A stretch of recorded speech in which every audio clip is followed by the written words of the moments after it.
we really needed to make sure the coordination was there. So we didn't want to put anything on the therapist. So, we were like, okay, maybe we need to have the virtual professional really do like intake coordination. So that's a large part of what she does.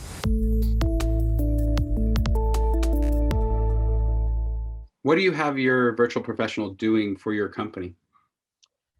So Katrina does a lot for us. She answers all of the emails that come in from Psychology Today, which is a lot.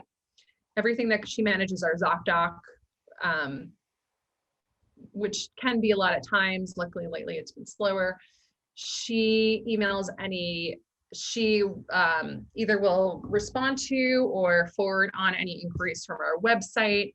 She answers the phone. She returns voicemails. She does all of our intake coordination. So essentially, someone might go online to our portal, or someone might call up and ask for an appointment. So normally when you go to your doctor, you sign a bunch of registration paperwork when you get there. Right. We like to have that in advance because we have a survey, so the therapist can actually look at all their person's answers and things like that and be prepared for it. So she sends that all out. She makes sure that that all comes back within 48 hours of the appointment. She gets all of their insurance information. She sends it to our insurance person and, makes sure that Christina actually comes back to Katrina with all of the copays and things like that. So it can be relayed to the clients. Sometimes we might have her do like one-off things like, can you proofread this, or, things like that. She's like the glue. Yeah. We keep her pretty busy. I love it. Well, so I mean, like we started out kind of treating her on HIPAA. My COO, Patricia, met with her. They would have like a little meeting every day to kind of go through stuff and have her feel acclimated. Sometimes she comes to our team meetings. So she's, met, maybe not all of the new people, but she's met most people. And I think we're kind of like a quirky group. So we're all silly, and she's really integrated well with that, because I don't think a lot of people would know what to do with it at work. But like every morning we send each other like a stupid, Jiffy image. I don't know if you've seen those, but so she sent me Happy Wednesday and I sent her like a stupid dog. Yeah. we do that every day. She's integrated really well with our team, and like pictures of animals doing silly things like the rest of us do. So what have you learned having a virtual assistant work with inside of your business as you've rapidly scaled? Because it sounds like in the last couple of years, you've gone from a small team of 5 or 6 to a large team of 55 or 60, which is fantastic growth. The big thing was that in the beginning, we didn't really have a good system, and we needed a system. So I think once we had that in place, we were good for a while. As we grew, we had to kind of sort of reinvent the system. You can't keep things stagnant. You have to learn to change it. So like the way that our intakes were handled, we really needed to make sure the coordination was there. So we didn't want to put anything on the therapists. We really wanted that to be taken care of outside of them. So, we were like, okay, maybe we need to have the virtual professional really do like intake coordination. So that's a large part of what she does. Anything else that you'd share? Anything else that would be important? I mean, I'm learning a ton about your business, and that's really the ideal, that's what we do these, is just to learn how you use a virtual assistant as you're scaling, what lessons you might have learned, things that you were like, well, that didn't work. Don't do that. I think it's really important to have a very clear system. Yeah. With like where you can actually write it out and put it on paper so that someone can follow it step by step if they've never done it before. It's hard, and maybe you can help me with this since you're like a master at brain and influence stuff.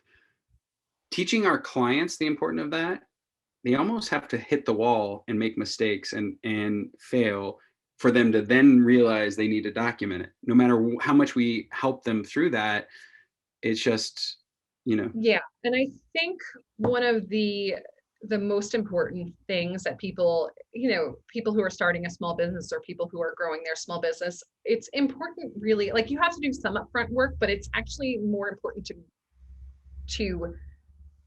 do it as time goes along. Like you don't want to build something up front and find out the process doesn't work. You have to do it as you go along, and you have to kind of be comfortable with that uncertainty that things might be disorganized for a little bit. or Yeah. things might not go according to plan, or maybe you're scrambling to get something done, but you're not going to know what works and what doesn't unless you actually do it. I wonder if we could have a conversation around managing anxiety and, young people. Like, I've got a couple nieces that are super stressed out, 13 and 15-year-old girls. You mentioned the hardest part of running a business is anxiety. You're in that space. Maybe our conversation maybe wraps around business and anxiety from an expert in managing it. I don't know. I'm just kind of spitballing. I mean, I think the first part is just acknowledging that you have anxiety, because some people don't realize it. Sometimes people are depressed and they don't realize it. I would say, especially for a 13-year-old, the easiest thing to do is saying, like, what do you feel in your body? They'll feel their heart racing, they'll feel butterflies, they'll feel, tingles, they'll feel short of breath. And that's, I think, really the place to start, because people can't always articulate how they're feeling emotionally, but they can articulate what they're feeling in their body. Huh. Have you ever counseled with CEOs, or like how to team manage like people? Is any part of your practice focused around helping leaders, get more from their people? So we have done that in the past. With the pandemic, it was not something that companies were prioritizing. Yeah. Um, Stupidly, right? yeah, we did do something though. There was a company that we worked with for a little while. They actually had a team member commit suicide out of nowhere, and it was like a really tight-knit group. So we worked with the management to kind of sort of teach them, how do you handle this grief in the workplace? And then we also did some like therapy type groups with the team over Zoom, and they all really loved that. So I mean, it was definitely different from what we've done, but I think it was a really good opportunity to do something different.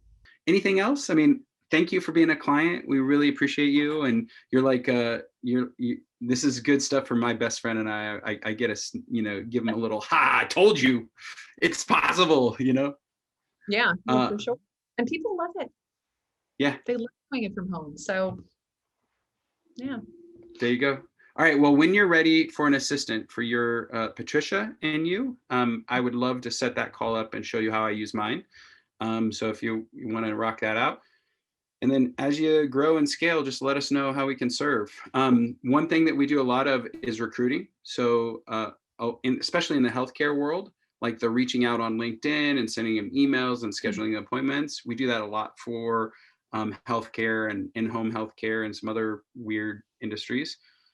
Plumbing, of all companies. Apparently plumbing is very hard to get talent in right now. So that might be an opportunity for you guys. And then, just excited to hear your story and connect with you today. Awesome. All right. Yeah. Thank you so much. But thank you.